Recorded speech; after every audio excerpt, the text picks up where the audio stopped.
Agora a gente vai voltar naquela classificação que nós vimos no vídeo anterior, e a gente já falou sobre pipeline versus sem pipeline, execução em ordem versus execução fora de ordem, já deu uma pincelada sobre execução escalar, a gente vai detalhar um pouco mais escalar versus superescalar, e a gente vai continuar agora falando sobre vetorial, multicore e multithread. Então, o nosso próximo passo é falar sobre execução escalar versus execução superescalar. Um processador escalar, a principal característica dele é que ele não consegue executar mais de uma instrução em algum dos estágios do pipeline. Pode ser que ele tenha um estágio que ele seja capaz de fazer mais do que uma instrução, mas ele tipicamente vai ter pelo menos um estágio que ele não consegue executar mais do que uma instrução. O que significa isso? Significa que com isso ele não consegue terminar mais de uma instrução possível. Tá? Bom, que estágio é esse que ele pode ser capaz de executar mais de uma instrução? Ele pode ser capaz de buscar mais de uma instrução na memória, por exemplo. Esse é o caso mais comum. Ele pode ser capaz de fazer algumas outras coisas, mas tipicamente o fluxo dele é aquele pipeline bem convencional que a gente viu no vídeo anterior, que é você vai pegar uma instrução, ela vai andando no pipeline, vai andando, e a gente vai ter uma sequência de instruções uma atrás da outra, um estágio de pipeline atrás da outra. Normalmente a gente não vai ter execução fora de ordem, a gente não vai ter nada dessas características. Essas características vão começar a aparecer nos processadores superescalares. Então, o que acontece é que no processador escalar a gente tem o IPC, quer dizer, o número de instruções por ciclo normalmente menor do que 1. Porque de alguma forma a gente não vai ser capaz de cumprir uma instrução por ciclo, vai ter algum momento de pausa, então meu IPC é no máximo 1, mas muitas das vezes ele vai acabar sendo menor do que 1 instruções por ciclo. E aí, justamente como o IPC é menor que 1, a gente tem um outro nome, que é o CPI, número de ciclos por instrução, que é exatamente o oposto. Então, a gente vai virar e vai trabalhar com processadores que vão ter o CPI maior do que 1. Certo? O CPI e IPC, um é o oposto do outro, tá? O inverso do outro. Com isso, a gente costuma medir processadores escalares em CPI e vai costumar medir os processadores superescalares em IPC. Uma métrica muito fácil de converter para outra é a gente vai trabalhar muito com IPC nessa disciplina, porque a gente está olhando bastante processadores superescalares. Um superescalar, ele é capaz de executar mais do que uma instrução em qualquer dos estágios do pipeline e ele tem como meta conseguir concluir mais do que uma instrução por vez. Se ele nunca consegue concluir mais do que uma instrução por vez, talvez a gente tenha algum problema aí na implementação dele. Então, o IPC de um superescalar ele pode ser maior do que 1. Eu preciso buscar mais do que uma instrução por vez, eu preciso ser capaz de decodificar mais do que uma instrução por vez, eu preciso ser capaz de executar mais de uma instrução por vez, eu preciso ser capaz de concluir mais do que uma instrução por vez. Quantas? Nem o pipeline de um superescalar ele não precisa ser 100% balanceado. Geralmente ele tem algumas sobrinhas, são exatamente essas sobras que nos ajudam a melhorar o desempenho. Já que o fluxo de instruções do programa não é tão bem definido, uma vez que você tem programas diferentes e cada programa tem características diferentes, o que vai acontecer aqui? A gente vai ter que ter um conjunto de instruções que nos dê esse poder e a implementação do processador que permita, quando vier mais paralelismo do programa, rodar mais instruções paralelas. Quando tiver menos paralelismo, rodar um pouco menos de instruções para a gente. E a gente tem uma outra forma de implementar um pipeline que é chamada de VLW, Very Long Instruction Word.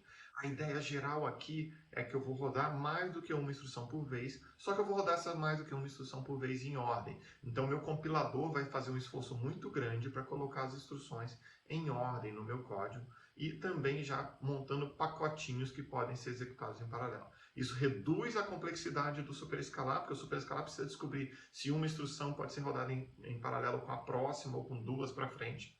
E isso começa a ficar muito mais complexo. Um VLW vira e fala, essas 4 podem rodar em paralelo, as próximas 3 podem também. Essas 2 aqui pode, essa aqui tem que rodar sozinha. Então, nesse aspecto, é muito mais fácil executar um código VLW. Só que, obviamente, implementar esse código do VLW é muito mais complicado. Então, do ponto de vista do compilador, é algo muito mais complicado de fazer. Prever isso tudo e o compilador conseguir executar é muito mais trabalhoso. Então, o VLW ele facilita a implementação do hardware, mas dificulta muito a execução do software. Tá? E aí, isso acabou acontecendo que a gente tem poucos processadores VLW sendo em mainstream hoje em dia, e eles são mais processadores de nicho. E nós temos num outro cenário, que são as arquiteturas vetoriais. Elas já foram muito fortes no passado, grandes processadores que trabalhavam sobre grandes vetores de dados, às vezes com 1000 elementos em vetores. ou coisas bem grandes assim, e você dava uma operação e mandava operar um vetor, então ele podia ler um vetor inteiro da memória imenso, operar junto com outro vetor da memória e guardar o resultado em outro vetor da memória. Esses eram os processadores mais antigos, de muito tempo atrás, eram os grandes processadores vetoriais. E aí, hoje em dia, o que começa a acontecer mais, na verdade, já mais de 20 anos, começaram a surgir as extensões vetoriais para processadores convencionais. Inicialmente, elas foram fortemente focadas em multimídia. E, obviamente, as pessoas começaram a notar que dá para fazer muita computação científica nelas, dá para fazer, hoje em dia, aprendizagem de máquina, processamento de IA nelas, porque qualquer coisa que tenha muita conta repetitiva, instruções vetoriais costumam ajudar fortemente. Então, muitas operações hoje em dia podem ser feitas numa CPU convencional através de instruções vetoriais. A ideia que se usa muito é do SIMD, Single Instruction Multiple Data. O que é isso? Eu tenho uma única instrução e eu tenho múltiplos dados que ela opera. Então, ao invés de falar soma esses dois números, a gente começa a falar e faça 8 somas em paralelo com esses 8 pacotinhos de dados. Certo? E aí você vai fazer essas contas e vai guardar num outro vetor. Essa é a ideia do processamento vetorial dentro de instruções SIMD. A gente tem versões um pouco mais expandidas ainda, que são as versões da GPU, que ela acaba fazendo muito mais do que isso ainda. Ela começa a processar cada vez muito mais a mesma operação em cima de dados em paralelo lá.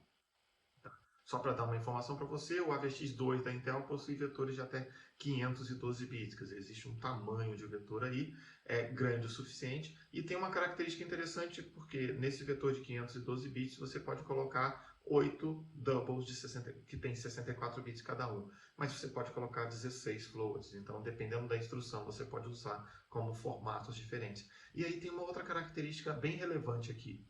Se você é capaz de expressar 8 operações de double, vamos supor, 8 somas, 8 multiplicações, não quer dizer que você tenha que ter o hardware 8 multiplicadores ou 8 somadores para rodar em paralelo.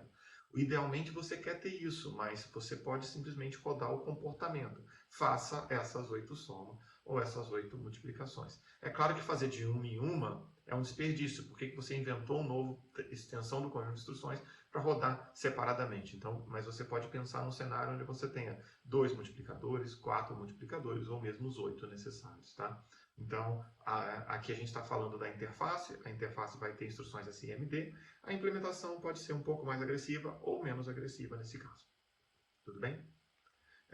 Outra característica importante, à medida que os transistores foram crescendo, foram diminuindo de tamanho, a densidade foi crescendo, notou-se que a gente chegou na barreira de consumo energético. O que significa isso? A gente tem a capacidade de aumentar a frequência, o que a gente chama de Dennard Scaling, a capacidade de aumentar a frequência e tirar todos os ganhos de desempenho que a gente costumava fazer antes, já não é mais possível. Então a gente precisa encontrar outras formas de fazer melhorias de desempenho. Uma delas é aumentar a cache absurdamente, como tem acontecido com os processadores. Outras delas é melhorar internamente a microarquitetura. E uma mais amplamente utilizada também é criar múltiplos cores. O que significa múltiplos cores? Eu tinha um processador dentro do meu circuito integrado. O que a gente faz? A gente pega esse processador, copia e cola, faz 2 processadores. Agora eu tenho um dual core. Se eu tenho um dual core, os 2 processadores podem processar em paralelo e a gente vai ser capaz de fazer coisas em paralelo. Eu posso rodar 2 programas de uma vez só. Eu posso rodar 2 threads de uma vez só. Certo? Cada core normalmente ele é independente do outro. Então isso significa que ele pode fazer qualquer coisa num core e qualquer coisa no outro core. É claro que eu tenho um sistema operacional que coordena tudo e, obviamente, se eu só tiver coisa para fazer num core, é possível até que o processador desligue o outro, a gente economiza energia e a gente consegue rodar muito bem. Se eu tenho muita demanda, eu posso rodar o mesmo programa em 2 cores, se o programa foi preparado e preparado para isso e programado para isso. Nessa sequência, então, acaba surgindo a necessidade de coerência de cache dentro do chip, porque esse processador tem uma cache, esse processador tem uma cache, e a gente não quer que esse processador escrever numa cache, esse outro aqui acredite que o dado da memória está totalmente atualizado. Então a gente precisa de coerência de cache para fazer os 2 processadores operarem de forma confiável entre as operações deles, tá? Se a gente pensar então numa outra alternativa, a gente pode olhar agora dentro de um core, dentro de um único core e trabalhar com multithread. O que é um multithread? É pensar que um core é capaz de rodar mais do que uma thread por vez. Por que eu faria isso? A ideia geral é que, eu vou usar exemplo de uma instrução de load. Uma instrução que vai fazer uma leitura da memória, ela precisa ir até memória, suponha que teve cache miss, e isso pode demorar centenas de ciclos. Nesse momento o processador não está fazendo nada. Se ele é um superescalar, ele pega algumas instruções para continuar executando, mas ele não vai encontrar 100 instruções para executar, até porque no meio dessas próximas 100 instruções ele vai encontrar outro acesso à memória que vai parar dele. Então, a ideia geral de uma arquitetura multithread, simultâneos multithread, é que você seja capaz de pegar alguma thread aqui que está rodando e outra thread vai rodar compartilhando recursos com ela. De forma isolada, o processador tem que isolar, mas se essa aqui quer fazer uma soma e essa quer fazer uma operação de ponto flutuante, essa aqui fazer inteira, essa ponto flutuante, as duas vão rodando simultaneamente. Essa aqui quer acessar a memória, essa aqui quer fazer uma operação aritmética. As duas threads vão andando simultaneamente, sem problemas. Se as duas querem fazer alguma coisa, obviamente uma ganha e a outra vai logo depois. Então eles vão enfileirando as instruções de 2 threads, 4 threads, 8 threads, aí vai depender do tamanho do processador e da capacidade dele de rodar simultaneamente. Uma característica bem importante desse modelo é que a gente precisa de poucos recursos de replicação. Então a gente precisa de um program counter para cada thread que você quer rodar, quer dizer, eu preciso de um PC que vai apontar a próxima instrução de qual thread, essa thread está rodando aqui, essa aqui está rodando aqui, então eu preciso de um PC para cada um, para acompanhar a execução de cada thread. Eu preciso do banco de registradores um pouco maior, a gente vai ver que a gente tem técnicas de register rename mais para frente, então a gente precisa pelo menos ter esse isolamento no banco de registradores, e o banco de registradores maior. O rename pode permitir que a gente nem cresça o banco de registradores nesse caso, aí vai depender um pouco da nossa visão geral do quanto a gente gostaria de rodar em paralelo. E a gente vai ter que parametrizar, duplicar registradores de status e registradores de controle. A gente tem certos registradores internos do processador que dão o estado dele, que a gente vai ter que ter um estado para cada thread, logo eu preciso ter duplicado esses registradores. Fora isso, a estrutura geral tem que marcar instruções. Vamos supor que eu marquei a instrução aqui. Essa instrução aqui está marcada de azul, essa aqui está marcada de verde, então eu tenho a thread azul andando, eu tenho a thread verde andando. E as duas vão continuar andando ali, eu marquei as instruções, eu encerro as instruções em ordem, e entre uma thread e outra eu posso intercalar as instruções sem me preocupar com o problema de dependência. Então rodar um multithread acaba sendo uma coisa bem interessante e bem prática para a gente, tá? Tipicamente ele vai usar menos recursos que o multithread, que o multicore, porque o multicore teve que duplicar o processador. Obviamente ele não vai ter o mesmo desempenho do multicore, mas ele tem um desempenho melhor do que o desempenho de um single core, single thread. Tá? Um processador multicore também pode ser multithread. O que significa isso? Significa que eu posso tanto replicar um processador multithread e fazer um multicore com multithread. É o que a gente costuma ver hoje em dia em vários processadores. Nós temos um processador, por exemplo, de 4 cores, que é capaz de rodar 8 threads simultaneamente. Como assim? Ele vai criar o que eles chamam de são vistas como CPUs virtuais, e essas CPUs virtuais, elas são nada mais são do que a execução multithread, o que a gente chama de sigla de SMT. A Intel chama de Hyperthreading, e aí cada um vai chamar com um nome diferente seu, mas é um SMT2 no caso que eu estou usando aqui como exemplo, tá? Só para mostrar para você o que acontece, suponha que eu tenho essas duas threads sendo executadas em 2 cores, elas precisariam ser executadas em 2 cores aqui em algum momento. E a característica é que eu tenho 4 unidades funcionais relevantes, ou 4 tipos de instruções relevantes aqui. Eu tenho instruções de LU, instruções de ponto flutuante, instruções de memória e instruções de salto. E essas instruções podem ser executadas em paralelo. Se elas podem ser executadas em paralelo, a gente tem um processador aqui da esquerda que está em cinza e a gente está marcando as células dele que tem instruções ocupadas em preto. Então a primeira linha é o tempo 0, a segunda linha é o tempo 1, a terceira linha é o tempo 2, então nós temos múltiplas linhas com tempo aqui.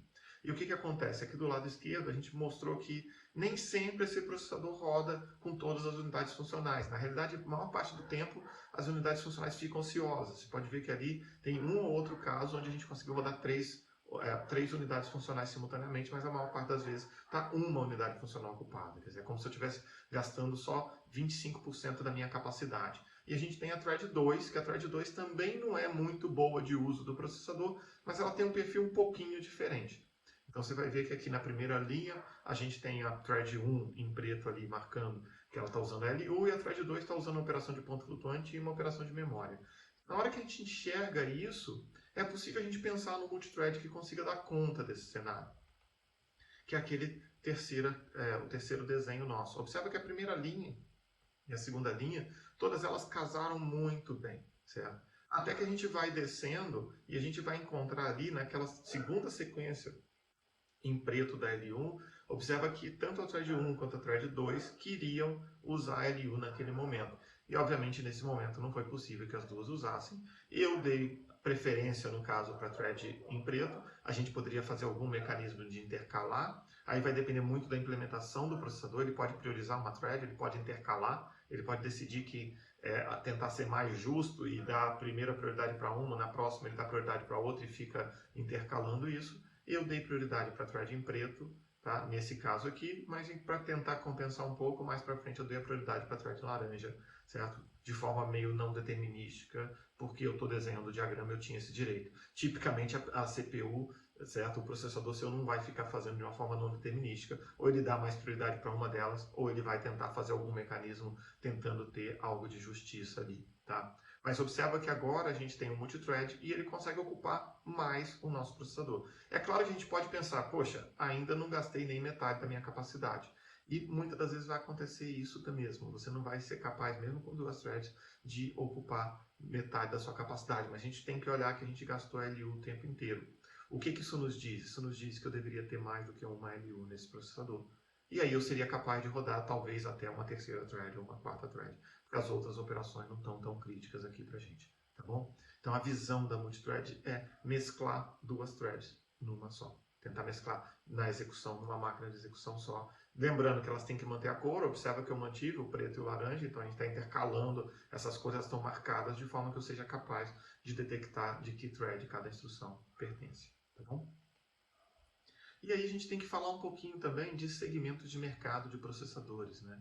O que significa isso? Significa que eu tenho servidores, eu tenho o servidor, quando a gente vai pensar em servidores, em data center e tudo mais, o que a gente vai focar? A gente vai focar em tipicamente ter múltiplos processadores, ter muita densidade de processamento por caixa, porque eu estou ocupando área de um data center, eu quero que o meu data center não seja tão grande assim, eu quero diminuir o tamanho dele. Eu vou me preocupar muito com o desempenho e a gente vai se preocupar com dissipação de energia. Um data center hoje em dia consome 20 megawatts e não dá para passar disso. Então ele precisa se preocupar com o consumo de energia para ele poder conseguir processar melhor aquela capacidade que ele tem lá. A gente tem desktop, que vai se preocupar muito com desempenho também, as pessoas querem um computador minimamente rápido, mas também a gente começa a se preocupar com barulho, quer dizer, eu não quero algo fazendo muito barulho, está no meu ouvido aqui na minha casa. Então a gente começa a aparecer características que não são tanto de arquitetura aqui, mas barulho está relacionado com dissipação de energia, jogando calor para fora, então a gente quer que ele gaste pouca energia para poder não esquentar tanto e a gente conseguir fazer menos barulho refrigerando. Se a gente pensa no dispositivo móvel, a gente está preocupado com o consumo de energia. O que significa isso? Eu quero que meu notebook, por exemplo, ou meu celular, ele seja capaz de durar a bateria dele por mais tempo, então estou preocupado com o consumo de energia, mas eu também não quero que ele seja uma lerdeza total, eu quero que ele consiga rodar com um desempenho mínimo aí, certo? Um bom desempenho.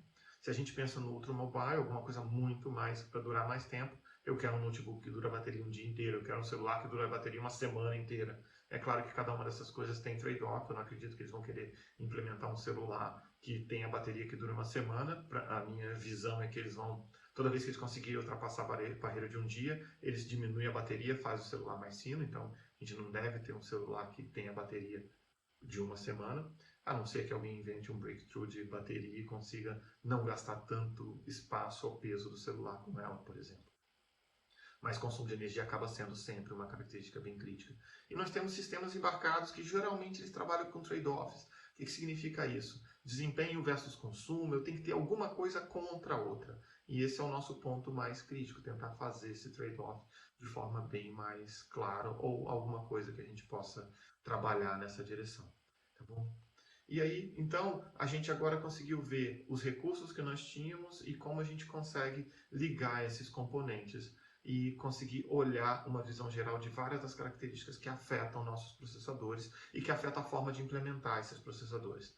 Nas aulas em sequência, a gente vai começar agora a entrar dentro do processador, entrar no pipeline e pegar algum resultado baseado nessa característica do pipeline. A gente vai pegar estágio por estágio, fase por fase do pipeline superescalar e a gente vai começar a olhar como ele precisa ser implementado, como ele é implementado e quais são as alternativas que a gente tem para a gente poder entender um pouco mais em profundidade cada uma dessas características.